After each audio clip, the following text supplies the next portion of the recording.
So this is an abandoned concrete factory, but buried below it is something much stranger. You see, during World War II, a hidden tunnel system was built underneath the site. Many of the former workers claim they heard eerie noises echoing from deep underground. Some people think the tunnels are haunted. Others think it was used for secret government testing during the war. Whatever the truth may be, today I'll be going in and I'm gonna figure it out myself. Now, if I wanted to explore these hidden tunnels, I would first need to find them. And after some research, I found that the factory used to have a dock that stretched out into the ocean. And after zooming into the image, it looked like there could be a possible entrance. So I headed out to look for myself. But to my surprise, when I got there, the dock was gone. And all that remained was 2 concrete arches and a mysterious concrete structure just sticking out of the rock. I didn't know exactly where this cave led, but if my calculations were correct, it could possibly lead to the rest of the tunnel system. I headed down to investigate. This thing is no joke. Whoa. This tunnel is no joke.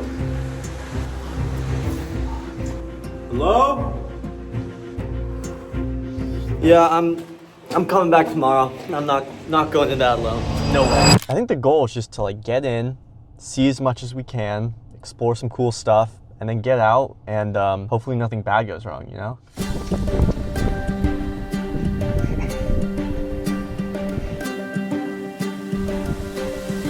Kind of weird, we're about to go into an abandoned Chernobyl style factory, and right now we're just outside on this beach and it feels like we're in paradise. Here it is, the tunnel.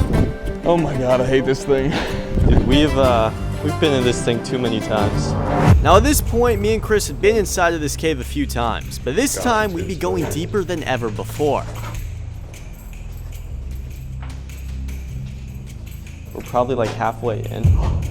Bro, look at that. What, I just turned the camera around? That's kind of concerning. As we walked deeper and deeper inside of the tunnel, we started to notice a lot of random items scattered inside. That's the thing is we don't know if there was a homeless guy living in here at some point. That's why this is a little bit concerning, because it's why did somebody want to get in that bad? Yeah. Why did somebody want to get in bad enough to cut plastic that thick, and then after the plastic cut sheet metal that thick? Also, how is this here? Yeah. No, but that's the other thing.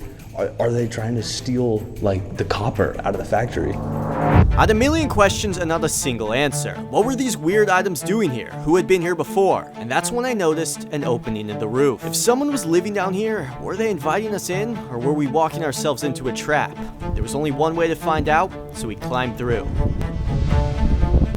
We popped up in some sort of abandoned warehouse that looked like it had been abandoned for years. The problem was, it didn't sound abandoned. But I feel like the wind couldn't make that noise. With all the equipment around us, I made an educated guess that we had popped up inside of the factory, which meant that the entrance to these hidden tunnels had to be close by. The entire thing sounds like it's about to fucking collapse. It just sounds like somebody's taking a sledgehammer and hitting the side of the building. I mean, there's some serious equipment in here. I mean, dude, look at this thing. Every once in a while I hear a noise that just sounds a little bit too much like a person and my heart drops. Now, even though we hadn't seen any signs stating to keep out or no trespassing, we decided it would still be best to keep a low profile and not break anything. It sounds like somebody running on metal. It's like doo doo doo doo. After stumbling across a massive staircase and a hopper, I decided that we were most likely inside one of the factory's massive silos. And if we wanted to find a way out into the tunnels, we would have to push deeper into the factory. Somebody just cut all the wires out of this. Dude, these are the wires that were in the tunnel. I don't know why they would just cut them and leave them in the tunnel, but that's exactly what they did. Eventually, we made it through the first 4 silos, but if we wanted to make it to the other 6, we would have to cross through a very exposed part of the factory.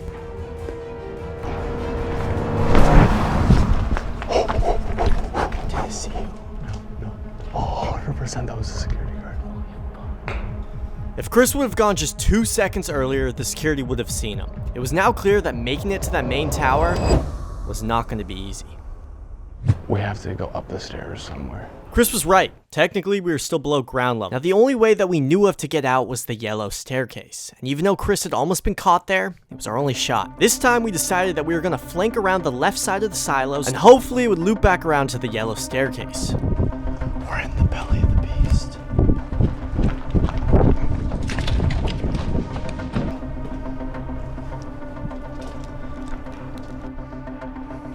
This is so creepy. Let's go up those stairs. If the car loops back around and sees me, we just run back where we came from. We have to try.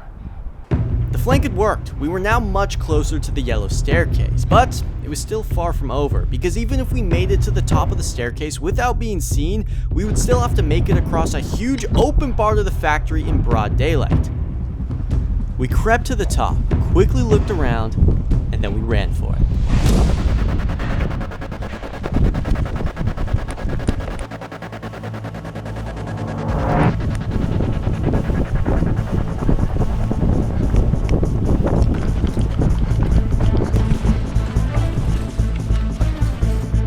Oh, what the stagnant water. Get out. Get to the trees. Go.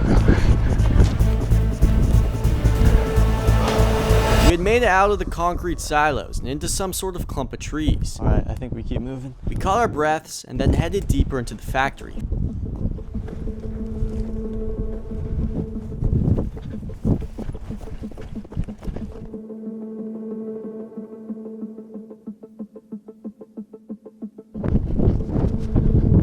Look at the tunnel. We had found a tunnel. Made out of concrete, there was a chance this was our ticket to the massive network of tunnels I'd been searching for. Oh yeah. As I made my way inside, the air felt cold, and the roaring wind instantly died down. And as we descended underground, everything became caked with a layer of dust, and we found ourselves looking at what used to be some sort of old conveyor belt. Rubber. That's when I noticed a tunnel that looked different than the others. This one had random objects caked into the ground, almost like it had been packed up and people had left in a hurry. We pressed on, and I stumbled upon a note written into the wall. What a sincere love letter. Eventually, we saw the light in the distance. It wasn't the tunnel system we'd been looking for, but it did feel like we were getting close. We exited the tunnel and traversed onto this red silo unit looking thing. We are very exposed. The silo gave us the perfect amount of cover, while at the same time allowing us to look outside. And for the first time, I was able to get a decent look at my surroundings. On one side, there was an open field, the place that we had almost been caught before. And on the other was the main factory. With the sheer size of how big this main factory was, I was almost sure that there had to be an even bigger underground network. And lucky for us, there was a conveniently placed bridge connecting where we were to the main factory.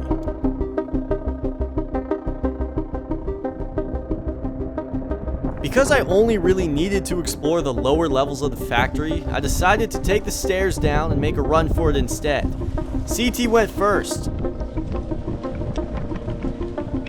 Okay, far less exposed now. Stop.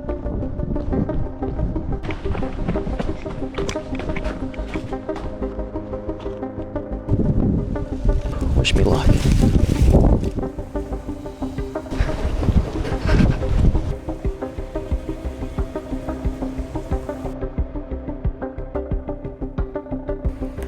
We still had to drop down a few levels, so we flanked around the backside and descended into the factory.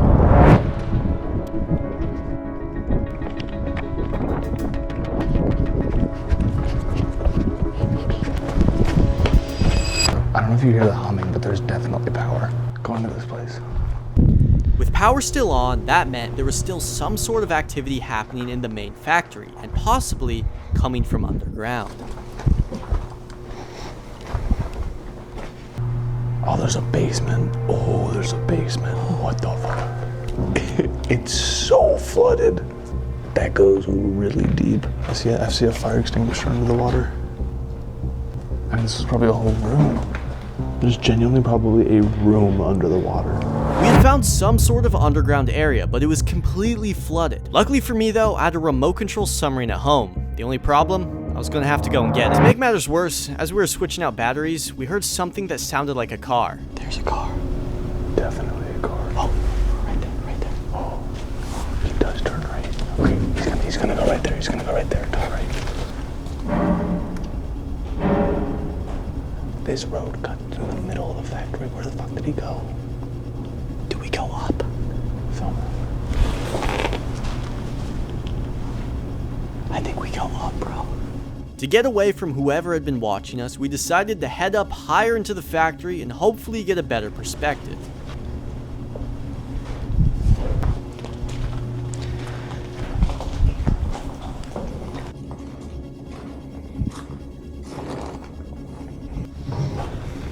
But even after looking again on the 3rd floor, we still couldn't see anything. This was getting bad. When we were on the 1st level of this building, he drove around, and as me and Isaac were like crouched down, he like, just because of the way the road is down there, the front of his car was pointed right at us. So if he was really looking in the building, he would have seen us. If I wanted to get back to my remote control submarine to finally explore this damn tunnel system, I was gonna need a route out of the factory. Me and CT made our way back to the ground level, looking at the mysterious flooded tunnel one last time before heading out. Just the flooded basement looks so gross. Yeah, it's pretty nasty. To make it out of the factory without being seen, we devised a 3-step plan. The first phase was easy. Make it from the building we were into the core of the factory. Once inside, we navigated our way through and exited out on the other side. Now step 2 is when things got a lot harder. We would have to cross an open road into this complex of buildings. From there, we would have to navigate through without being seen and exit here, setting us up for the final sprint.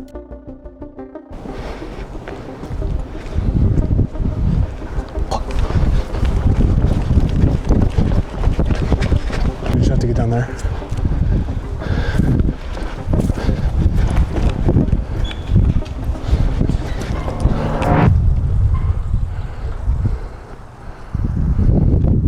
Oh, Jesus. With about 200 meters to the yellow staircase, we decided to book it.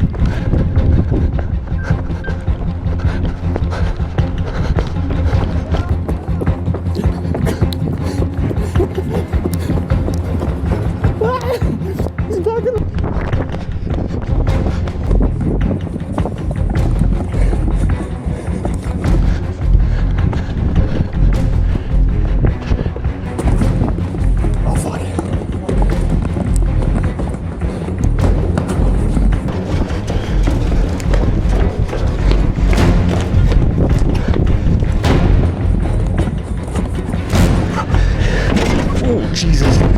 Fuck. My eyes.